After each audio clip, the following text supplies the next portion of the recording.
Weme Mawuime. Greetings to all Africans. Greetings for your afternoon, Weme's afternoon. Can you discuss very briefly what a roots reading is and how it differs from a DNA test? Well, when we say roots reading, in the Yoruba language, we say Ipilefa. And Ipile means the foundation or roots, but more so in the relation to like genealogy, lineage. Idile means lineage. So Ipile is to go into the Ile, the lineage, according to Fa. So Fa is the oracle that gives us the lineage of a person. So we find out a person's clan, clan names, clan occupations, family and clan names, family occupations in relation to the larger clan. In the case of New African people who were sold into enslavement for the most part, we find out where they came from, what port they came from, what port they came to. Did they come directly to America first? Did they go to, let's say, the islands first, and then were shipped up, up this way? And that's kind of the gist of a roots reading. DNA testing is coming out now. It's random. It's random. Hey, eeny, meeny, miny, mo. Okay, you're Yoruba. You may have Yoruba markers, if you will, in you, meaning you have Yoruba blood in you, but that may not be your root. So going back to a roots reading just tells you what side of the family your clan descends from. From that, your primary clan. That's when we use the term, where does the person's soul descend from? So it could be maternal or paternal that a person's soul could descend from. That will further get us to where and when in Africa that they came from.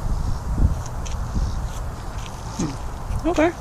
So approximately how many roots readings have you done, and how many readings in general? Because not just roots readings that you do all different types of readings. And I can attest to that and say that I've had numerous readings. They've been very helpful, very informative, accurate. I mean, things that people could never know in my family. I mean, things that I didn't even know except upon talking to certain members of my family who had not shared this information with me. And then when I confronted them with the information, they were like, "How did you know that?" That is amazing. I've never taken count of the roots readings. I will say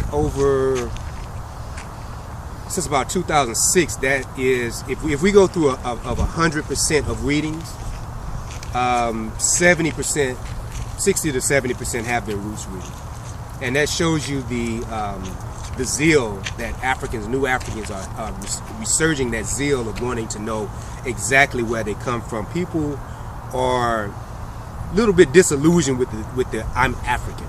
Yes, we are African. We use the term Mawuyi in Fong Bay. That means the land of Mawu, the creator. And that is one of the original names for that land, according to the Fong speaking people.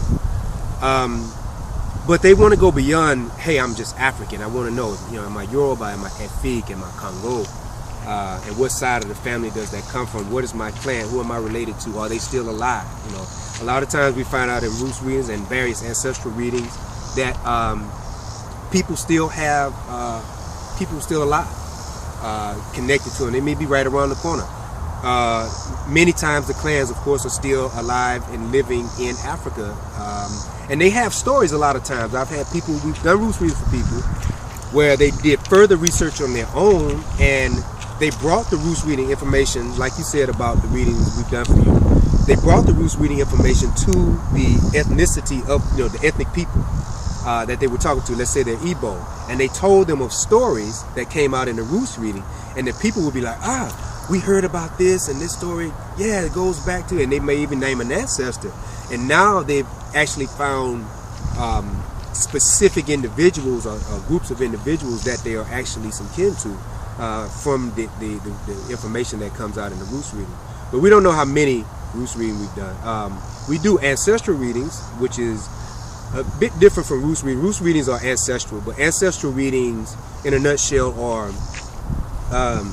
we check on the status of an ancestor.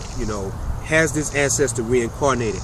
Many times, a lot of people are venerating, honoring, worshiping ancestors that are not ancestors. They are actually back in the family. They're they're reincarnated.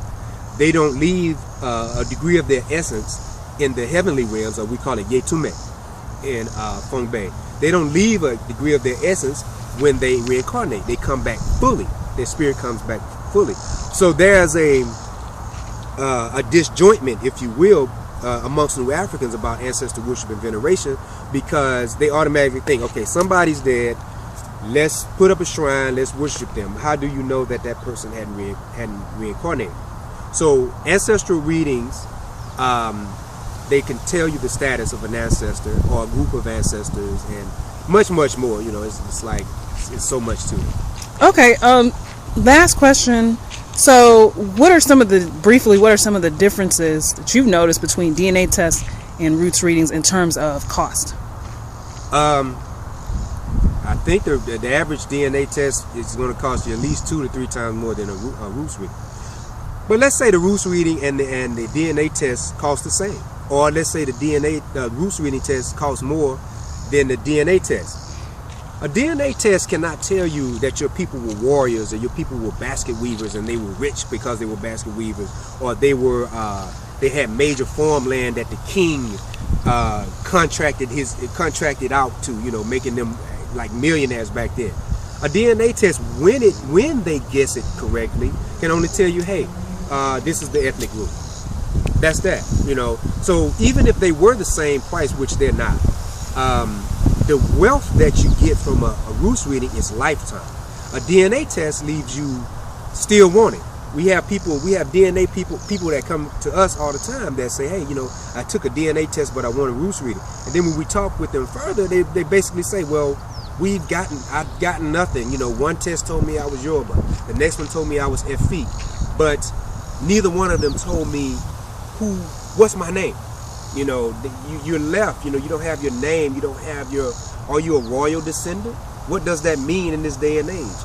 Or are you a descendant or a reincarnation of a priest or priestess? And what does that mean in this day and age? How do we operate and become this is true full re-Africanization that the Maroon movement talks about. So the cost, you know, even if they were the same, it's more about the wealth, and the wealth is the internal spiritual wealth that you get from the roots reading. Okay, thank you. Where can people find out more information about the readings, and how to, if they're interested in getting a reading, how to go about doing it? What website? Okay, we have several websites. We have New African Vodun, which is www.newafricanvodun.com. The word new, African spelled with a K, Vodun, VODUN.com. We have Quilombo Restoration and Healing. That is www.restorationhealing.com.